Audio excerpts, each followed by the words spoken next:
बड़ी खबर आपको भोपाल से बता दें। भोपाल में पूर्व सीएम कमलनाथ ने प्रेस कॉन्फ्रेंस कर सरकार पर आरोप लगाए हैं। कोरोना के आंकड़े छिपाने का ये आरोप पूर्व सीएम ने लगाया है।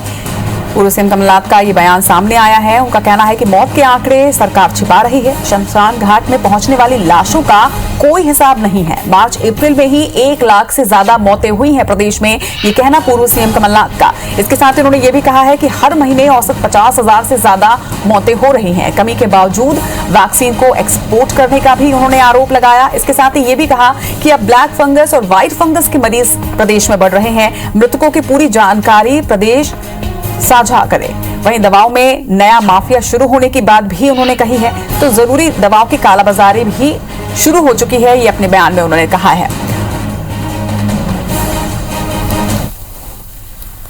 कि कोविड की मृत्यु की जो नापदंड है ये बनावटी है, ये फर्जी है, ये दबाने के लिए है, छिपाने के लिए है। पर मैंने इसका हिसाब लगाया है।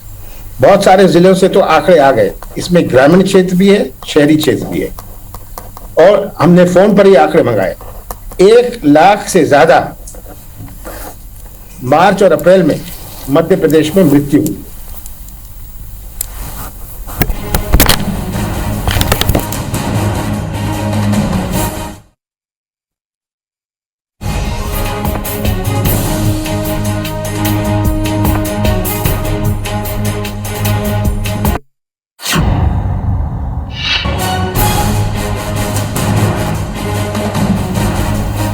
तो पूर्व सीएम कमलनाथ ने सरकार पर ये बड़ा आरोप लगाया है और इस खबर पर ज्यादा चर्चा के लिए हमारे साथ बीजेपी नेता गोविंद मालू जी जुड़ रहे हैं। गोविंद जी, बहुत बहुत स्वागत है आपका IBC 24 में। नमस्कार।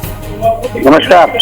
एक तरफ पूरे देश में चर्चा हो रही है कि अब पूरे देश के साथ साथ मध्य प्रदेश में भी कोरोना का संक्रमण तेजी से कम होता जा रहा है। तारीफ हो रही है, प्रशंसा हो रही है, लेकिन इधर पूर्व सीएम कमलनाथ ने साफ तौर पर एक बड़ा आरोप लगाया है कि मौत के आंकड़ों को सरकार छुपा रही है प्रदेश में। लेकिन जब भी कोई सरकार होती है और कभी कोई ऐसी आपदा आती है या कोई ऐसी कोई घटना होती है, दुर्घटना होती है, तो लगता है कि चुपचाप श्मशान में लाशें सरकार ने जलवा दी होंगी और लोग अपने हिसाब से उसका अनुमान लगाते हैं। वास्तव में जो आंकड़े हैं वो सरकारी नहीं है, वो अस्पतालों से गए हुए हैं और अस्पतालों से जाकर और नगर निगम में जाते हैं मृत्यु प्रमाण पत्र के लिए भी, और जब श्मशान में लाशें भी जलती हैं तब भी वहाँ रिकॉर्ड होता है।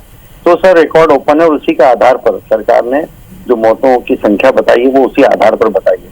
कांग्रेस के पता नहीं कौन सा गणित लगाते हैं, मल्टीपल करते हैं, कितना भयावह रूप दिखाते हैं कि कहाँ पर कितनी लाशें जल गई, क्या हो गया। ये एक भय दिखाने का काम शुरू से कांग्रेस कर रही है। कभी तो टीके के बारे में बोलती है, कभी दवाई के बारे में बोलती है, कभी अस्पतालों के बारे में बोलती है। तो भयावह स्थिति, लोगों को इस समय चाहिए ढाढ़स दिलाने वाला और आत्मविश्वास बढ़ाने वाला, मनोबल बढ़ाने वाला, न कि मनोबल तोड़ने वाला, क्योंकि वैसे ही आर्थिक रीढ़ टूट चुकी है लोगों की इस कोरोना काल में। ऐसे में और लोगों को भय दिखाकर लोगों को प्रताड़ित करने का काम कांग्रेस कर रही है और अपराध कर रही है। गोविंद जी, इसके साथ ही उन्होंने ये एक और आरोप भी लगाया है कि दवाओं में अब नया माफिया शुरू हुआ है। आपको क्या लगता है कि किस ओर इशारा कर रहे हैं पूर्व सीएम कमलनाथ? माफिया तो किसी भी क्षेत्र में हो सकता है जी, और उस माफिया को पकड़ना और माफिया को नेस्त नाबूद करना, उसको दंड देना और माफिया को जड़ मूल से समाप्त करना, ये किसी शासन की इच्छा शक्ति के द्वारा ही संभव है।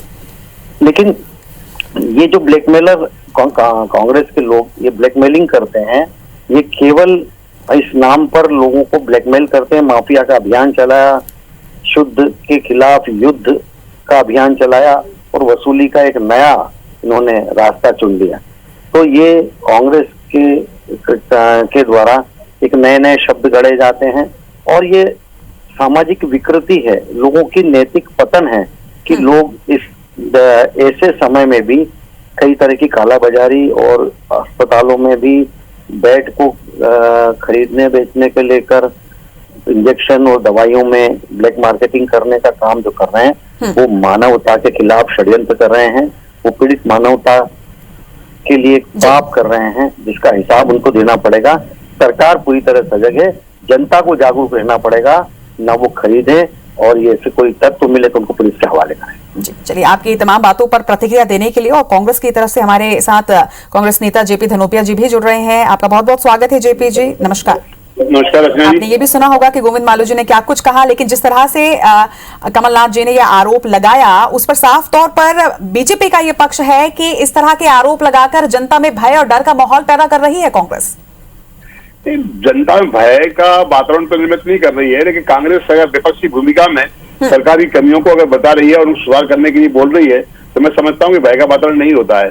अभी मार्च अप्रैल के अंदर जो कमलनाथ जी ने अपने स्तर से सभी जगह से कोरोना में होने वाली मृत्यु की जानकारी प्राप्त की, वो 1,27,000 है और 1,27,000 का 80% लोगों का भी कोरोना मान लिया जाए तो 1 लाख से ऊपर की संख्या होती है। इस बात को उन्होंने कहा है, सरकार आंकड़े छिपा रही है कि चूंकि कल मध्य प्रदेश के मुख्यमंत्री शिवराज सिंह चौहान ने कहा है कि हम कोरोना में मृत्यु वाले लोगों को 1 लाख रुपए देंगे।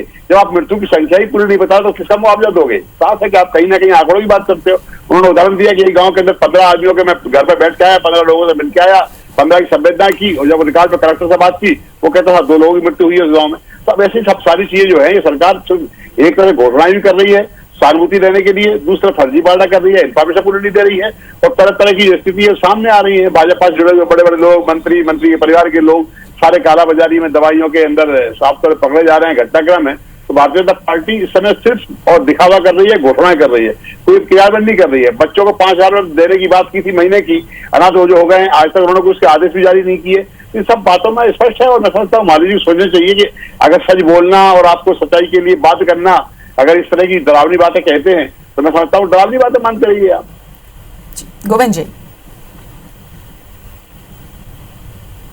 गोविंद जी, आपने सुना कि जेपी धनोपिया जी ने क्या कुछ और कहा है, इस पर क्या प्रतिक्रिया देंगे आप?